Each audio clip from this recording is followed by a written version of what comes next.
You're not going with me today? My friends are embarrassed when I bring you around, she said.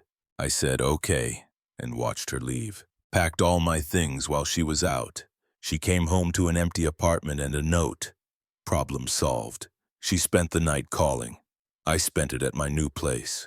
Hey viewers, before we move on to the video, please make sure to subscribe to the channel and hit the like button if you want to see more stories like this. Thanks. The smell of coffee was the first thing, like it always was. My ritual. Our ritual, I thought. I poured the dark roast into her favorite mug, the white one with the chipped handle she refused to let me replace, and added the splash of oat milk. The morning sun cut through the blinds, painting stripes across the kitchen floor. It was a Saturday, quiet and full of potential. I could hear her in the bathroom, the hairdryer whirring to a stop. A memory flickered, unbidden. Us 2 years ago, camping in that brutal rainstorm. The tent had leaked. We'd been soaked and shivering. And she'd laughed until she cried, saying I was the most ridiculous man alive for thinking a $30 tent from the big box store would survive a monsoon. I'd felt like a hero when I'd rigged a tarp. She'd kissed me, her lips cold, and said, "My resourceful guy." The words had warmed me more than any fire. "Coffee's ready," I called out, sliding the mug onto the counter. "Be out in a sec." Her voice was clipped, busy. I headed to the bedroom and pulled a shirt from my closet, a nice dark blue button-down she bought me last Christmas. "For when you need to look sharp for my work people," she'd said. I was putting in the effort. Sarah, her closest friend, was having a birthday brunch at some new avant-garde place downtown. All the partners were going. I'd met Sarah's boyfriend, Mark, a few times. He was a talker, a sales guy, always slapping backs and dropping names of restaurants I'd never afford. But I could hold my own. I'd researched the menu, ready to have an opinion on the saffron-infused avocado toast. She emerged from the bathroom, a vision of focused preparation. Her hair fell in perfect waves. She smelled of expensive perfume and shampoo. She glanced at me as I fastened my watch. "You almost ready?" she asked, not really looking at me, scrolling through her phone. "Yep, just gotta grab my shoes. That place looks cool. I read they forge their own cutlery or something." I tried to sound engaged, light. She didn't answer. She picked up her coffee, took a sip, and placed it back down. Then she turned, leaning against the kitchen counter, and finally looked at me. Her expression wasn't angry or sad. It was blank, efficient, like she was about to give me a chore list. "You're not going with me today." The words were so flat, so ordinary that for a second they didn't register. I smiled, a confused, reflexive twitch of the lips. "What? I thought I was invited. Sarah's boyfriend is going, right? Mark." She let out a small sigh. The kind you reserve for a child who's asked the same naive question one too many times. She crossed her arms. "Look." That word, a barrier, a full stop.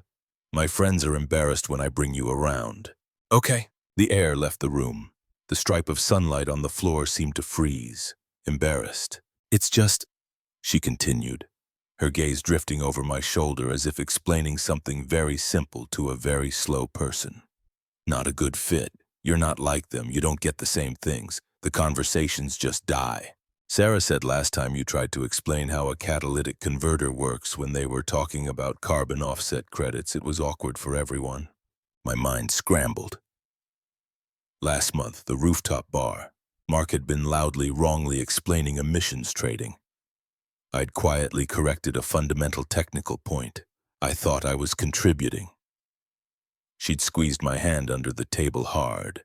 "I thought it was a thank you." "So," she concluded, her voice firm, final, a verdict delivered.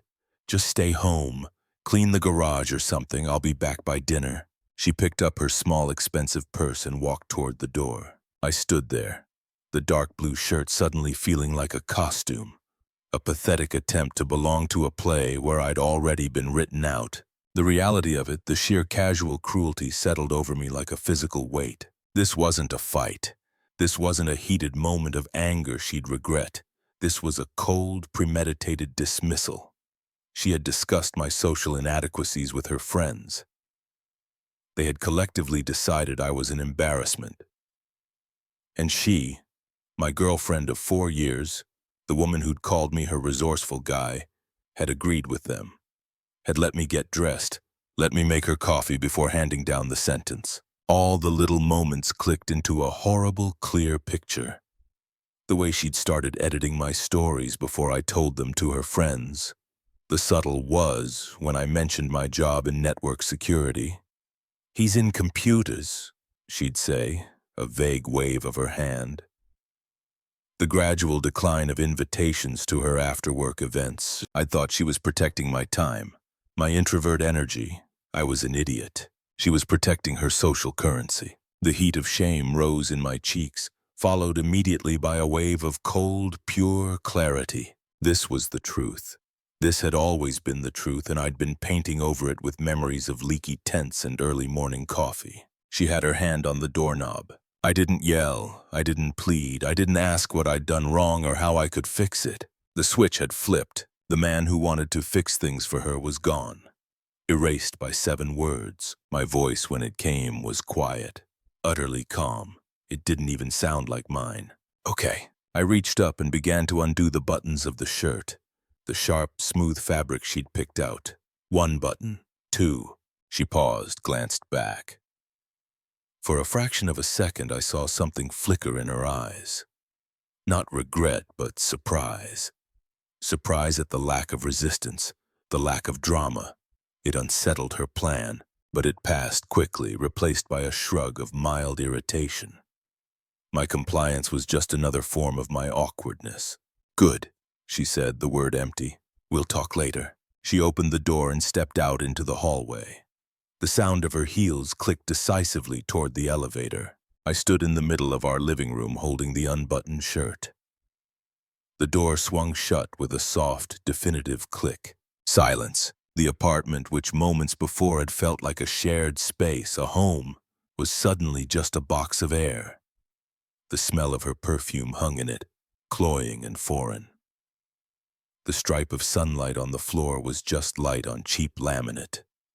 The coffee in her mug on the counter began its slow journey to room temperature. Embarrassed. The word echoed in the new, hollow quiet. It wasn't painful anymore. It was a fact, a diagnostic tool. It explained everything. And with that explanation, every last tether of feeling I had for her. Every hope, every memory, every fragile thread of us snapped clean. I let the blue shirt fall from my shoulders. It pooled on the floor at my feet, a puddle of rejected effort. "Okay," I said again to the silence. It wasn't acceptance. It was the first word of a plan. The silence after the door clicked shut wasn't empty. It was full of a single clarifying frequency, a hum of finality. I looked at the shirt puddled on the floor, a blue island in a beige sea. I didn't pick it up. I stepped over it. My first move wasn't emotional. It was logistical. I walked to my nightstand, pulled out the small locked fireproof box where I kept passports, the title to my car, and a stack of emergency cash I'd been squirreling away for a rainy day fund she'd never known about. For a real emergency, I told myself, like a medical bill or a car repair. This qualified. This was a triage situation for my own life. I opened my laptop. My hands were steady. I navigated to the shared spreadsheet where I managed our bills. My spreadsheet because she'd called budgeting a soul-crushing exercise for people with no vision. I removed my auto-pays for the rent and utilities, effective immediately. I transferred my half of the previous month's bills from our joint account, the one I funded, into my personal one.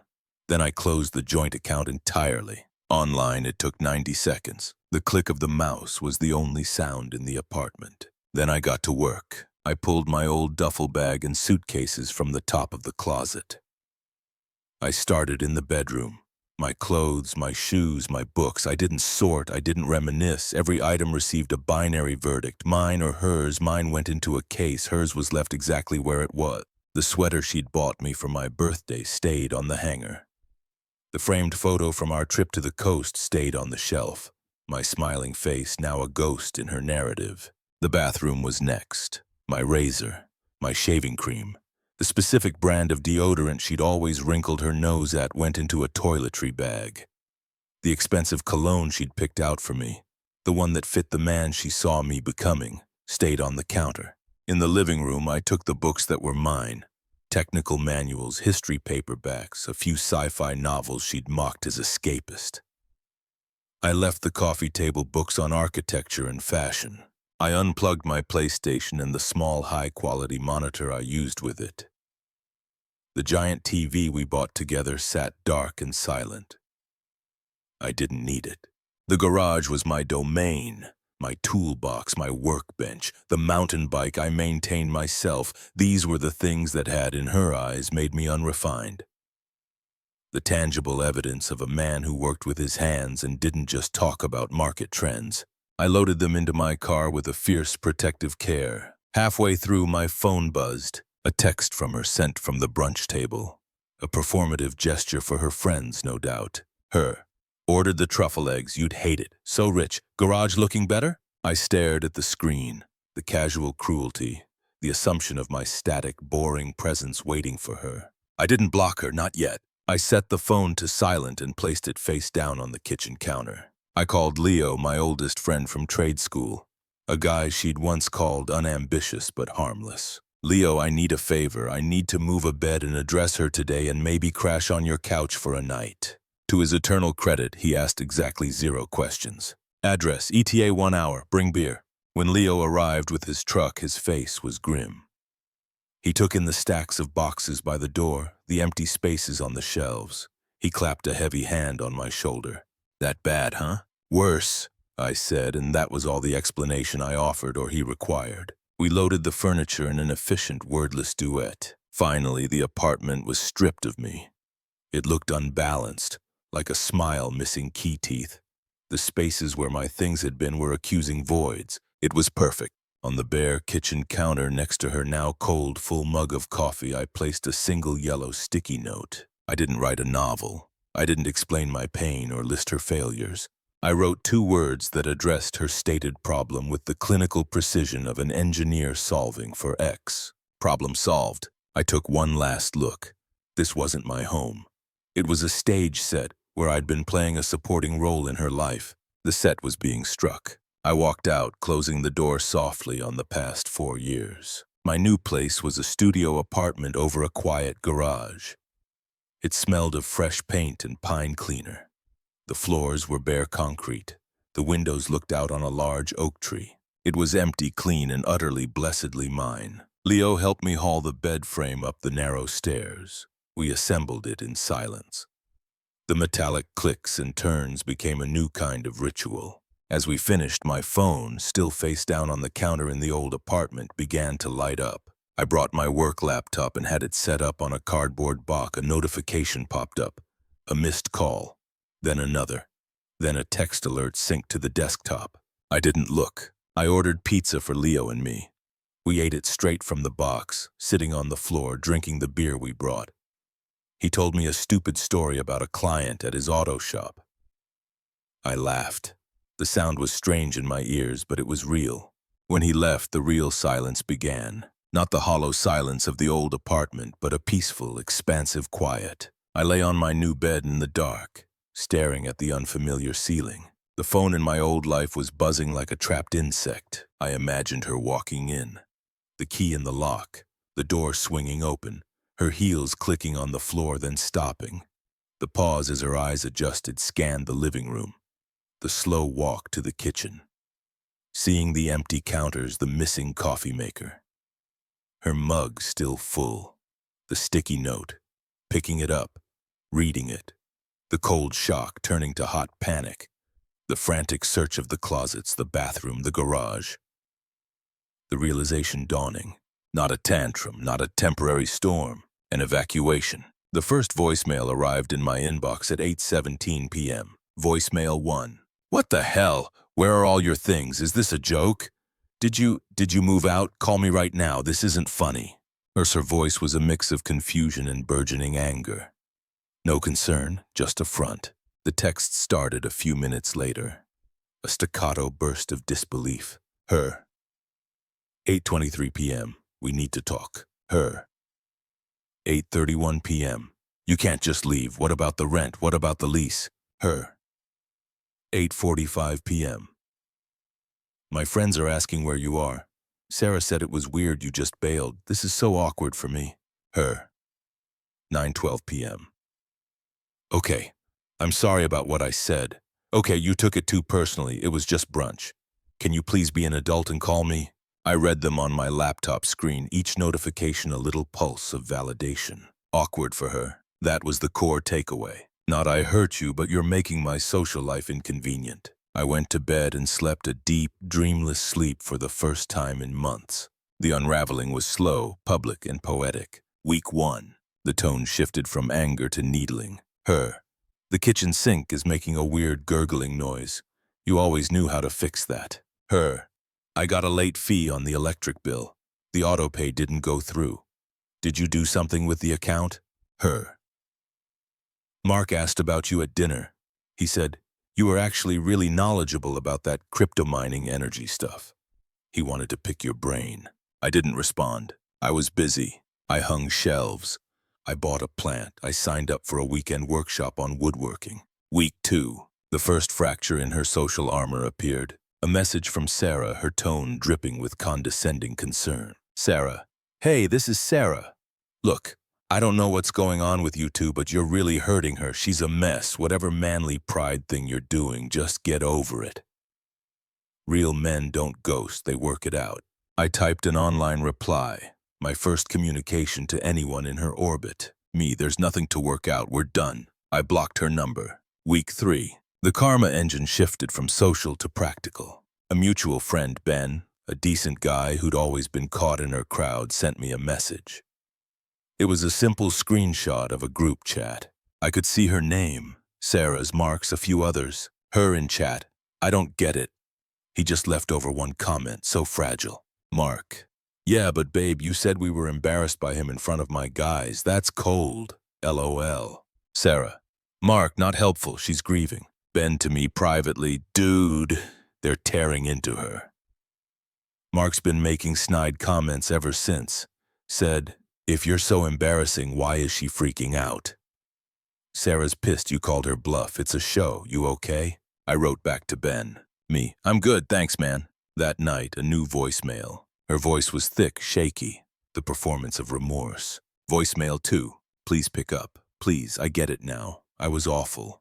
Those friends, they're toxic. They're not real. I've cut them all off. It's just me now. The real me. The one you loved. The one who loved you in that tent in the rain, remember? Please, can we just get coffee as friends? I just need to see you. I listened to it once. The manipulation was exquisite. The weaponization of my own cherished memory. The tent was no longer ours. It was a prop in her plea. I felt nothing but a distant academic admiration for the technique. I waited a day, then I called back. She answered on the first ring, a desperate, breathless, "Hello!" "I'm glad you're working on yourself," I said, my voice calm, flat, a statement of neutral observation. "So, can we coffee tomorrow?" Hope, thin and brittle, stretched across the line. "No," I said, "and that wouldn't be good for me." I could hear her sharp intake of breath. "Take care." I hung up before she could reply. The final message came an hour later. No pretense, no performance. Just the raw, entitled anger I'd always sensed beneath the glossy surface. The true colors flying at last. Her. "You know what? Fine. You were always weak. This just proves it. You couldn't handle a strong woman. You'd rather run and hide than fight for something. You'll die alone and boring in your little cave. I'm better off. You did me a favor." I stared at the words. They didn't hurt. They were just information. The final confirmation of the person I'd finally stopped pretending she wasn't. I didn't reply. I simply selected the contact, scrolled to the bottom, and tapped block this caller. The buzzing in my old life stopped. The silence in my new one was complete, and it was golden. The unraveling on her side was now her problem to manage. My work here was done. The silence after the block was a profound relief. It was like a constant low-grade electrical hum in my brain had finally been switched off. I settled into the rhythm of my new life. The studio became a home. I sanded and refinished a vintage desk I found at a thrift store. I joined a recreational climbing gym, finding a quiet focus in physical exertion that required no conversation. My work in network security, once a source of her embarrassment, was a well of deep satisfaction and, ironically, funded my new independence with ease. I was, for the first time in years, at peace. The world, however, had not forgotten the thread she was pulling. The karma was not a thunderclap, but a slow, relentless seep. It was Ben, the mutual friend, who kept me vaguely informed. His messages, a series of quiet updates from the front lines of the collapse. Ben. Sarah and her had a massive blowout. Sarah said she was tired of being the therapist friend and that maybe she should look in the mirror if all her relationships keep exploding. They're not speaking. Ben. Mark is apparently dating Sarah now. Or was. It's messy. Your name got thrown around a lot as the stable one who got away. Awkward. Ben. She lost her job.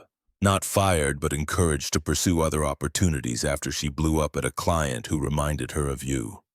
Apparently, gossip is wild. I never asked for these updates, but I didn't stop them. They weren't a source of joy, just a clinical confirmation of cause and effect. She had dismantled her support system to make room for a version of herself that didn't exist, and the structure had collapsed. The outreach attempts evolved, becoming more unhinged as her desperation grew. The workplace ambush. I was leaving my office, a modern tech campus, not the dank server room she'd always imagined, when I saw her leaning against my car. She looked small, deflated. Her hair was pulled back in a simple ponytail, and she was wearing jeans and one of my old university hoodies I'd left behind. The calculation was obvious, the visual cue of shared history, a retreat to a simpler version of herself. "Hey," she said, offering a fragile smile as I approached. I didn't break stride. I clicked my key fob and reached for the door handle. "This is a private parking lot. You need to leave, please." "Just 5 minutes. I drove an hour." "That was your choice," I said, opening the door. Her calm facade cracked. "God, can you just stop being a robot for 1 second? I'm standing here. I'm saying I was wrong." I paused, one foot in the car. I looked at her, really looked. The anger in her eyes was familiar, but the fear beneath it was new. "You said that. I heard you." "The answer is still no." "Why? Just give me a reason," she pleaded, her voice rising. "Is it someone else? Did you replace me that fast?" I almost laughed. That was the only lens she had, being traded for a newer model. It had never occurred to her that the ultimate upgrade was solitude. Peace. "My reasons are my own," I said, my voice level. "They have nothing to do with you anymore. Now please move away from my vehicle or I will call security." The threat of public institutional humiliation did it. She flinched, stepping back as if burned. I got in, started the car, and drove away, watching her shrink in my rearview mirror. A ghost in my old hoodie. The family gambit. A week later, my phone rang with an unknown number from her hometown's area code. I knew who it was before I answered. Her mother, Diane, a woman who had always treated me like a serviceable piece of furniture. "John, it's Diane." Her tone was the same, brisk, expecting compliance. "Diane, we need to talk about my daughter. She's not well. She's heartbroken. She made a mistake." "Yes, but what you're doing, this silent treatment, this abandonment, it's cruel. It's beneath the man I thought you were." I leaned back in my desk chair, looking out at the oak tree. "What would you like me to do, Diane?" "Be a man. Talk to her. Forgive her. She's learned her lesson. The family is very concerned. She's talking about moving back home, for God's sake. Her life is in shambles." "I'm sorry to hear that her choices have had consequences," I said, carefully avoiding any expression of sympathy for her. "But her life is not my responsibility. It hasn't been for some time." There was a stunned silence on the other end. I had never spoken to Diane this way. I had always been the placid, agreeable boyfriend. "How can you be so cold? After everything we did for you, you were part of this family." "I was a guest," I corrected gently, "and I overstayed my welcome. I hope she finds the help she needs. Goodbye, Diane." I hung up. The call was a final piece of the puzzle. The toxicity wasn't just her. It was the ecosystem that had bred her entitlement. Cutting her out meant cutting the whole vine. The messages from her, from new numbers I kept blocking, became fragmented, pathetic, unknown. I saw a truck like yours today and my heart stopped. Unknown. I'm in therapy. My therapist says I have attachment issues from my father. It wasn't about you. Unknown. Do you ever miss it? Even a little? I didn't. And that was the most liberating truth of all. Months bled into a year. The studio was now a proper apartment. Plants thrived. The refinished desk held my monitors, a sleek setup that brought me professional consulting work that paid more than my old salary. I'd reconnected with Leo and Ben, and through them met new people. A hiking group, a casual board game night crew. There was a woman, Clara, from the climbing gym. We'd gone for smoothies a few times. It was easy, light. There was no performance, just two people enjoying an activity. I wasn't rushing anything. I was enjoying the spaciousness of my own life. The encounter happened in the most mundane place imaginable, a large home improvement store on a Sunday afternoon. I was in the lumber aisle comparing boards for a shelving project, a list in one hand, a pencil behind my ear. I felt a presence hover, a familiar scent cutting through the smell of sawdust and pine. I turned. She was standing there holding a single forlorn-looking light bulb. She looked older, not in a bad way, but in a weathered way. The polished gloss was gone, replaced by a kind of tired realism. She wore simple clothes, no makeup. She was just a person in a fluorescent-lit aisle. Our eyes met. I saw the shock in hers, then the frantic calculation, the hope, the fear. I felt nothing, no anger, no residue of pain, not even pity. It was like seeing a former co-worker from a job you'd left years ago. "John," she breathed. "Hey," I said, giving a small polite nod. I turned back to my boards, running a thumb along a grain line. "You look really good." The words tumbled out. "Healthy." "Thanks," I said, not looking up. "How have you been?" It was the ultimate casual dismissal, a social nicety with zero emotional weight. She let out a shaky laugh that was almost a sob. I've been better. Been through it, you know. Therapy, all that." She took a step closer. I didn't move away, but I didn't lean in. I remained a neutral pole. I think about that day all the time. What I said, it was monstrous. I don't know who that person was. I finally looked at her, my expression calm, open, and utterly detached. "It's good you're figuring that out." "I am," she said, encouraged by my eye contact. "I really am. I sold all the stupid designer stuff. I got a job at a library. It's quiet. I'm trying to be a real person." She swallowed. "I miss you. Not like I want to get back together. I know that ship has sailed. I'm not an idiot. I miss my friend. I miss the person who knew me before I tried to be someone else." It was her best pitch, the most honest, least manipulative one yet. It might even have been true. I nodded slowly, considering her words. I saw the desperate hope blooming in her eyes. She thought her authenticity was a key that might fit the old lock. "I'm glad the library job is working out," I said. Quiet is underrated. I picked up a straight, clean board of maple and placed it in my cart. And for what it's worth, I don't think about that day or that person. The hope in her face froze, then shattered. My words weren't cruel. They were factual. I had truly moved on. Her grand tragedy was a footnote in my history. "Oh," she whispered, "the person you're remembering." I continued, my voice still gentle. "The friend from before. I'm not him anymore either. That guy died in that apartment. This version of me is happier, lighter. He built a life that fits." Tears welled in her eyes, but they weren't the performative ones from the voicemails.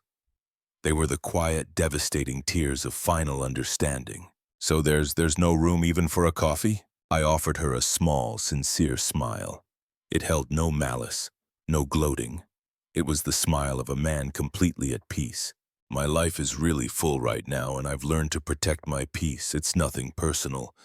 I truly hope you find yours." I meant it. I wanted her to be okay, somewhere far away from me. Her well-being was as relevant to me as the well-being of a stranger on the other side of the world. A vague human wish for no suffering, but utterly disconnected from my own heart. I tapped my list. "I've got to get these brackets. Take care of yourself, okay?"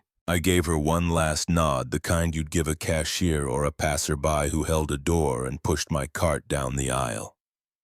The wheels hummed on the polished concrete. I didn't look back. I didn't wonder what she was doing. I turned the corner toward hardware, my mind already on the weight capacity of drywall anchors. Behind me in the canyon of lumber, she was alone with a light bulb and the absolute irrevocable knowledge of her own irrelevance. I was already gone, not just from the store, but from the story she told herself about her life. I had vanished so completely that my absence was no longer a void in her world. It was just the way things were. And in my cart I carried the boards for new shelves for a home that was wholly, quietly, and contentedly mine. Thanks for watching. Make sure to subscribe to the channel and hit the like button. What do you think about this story?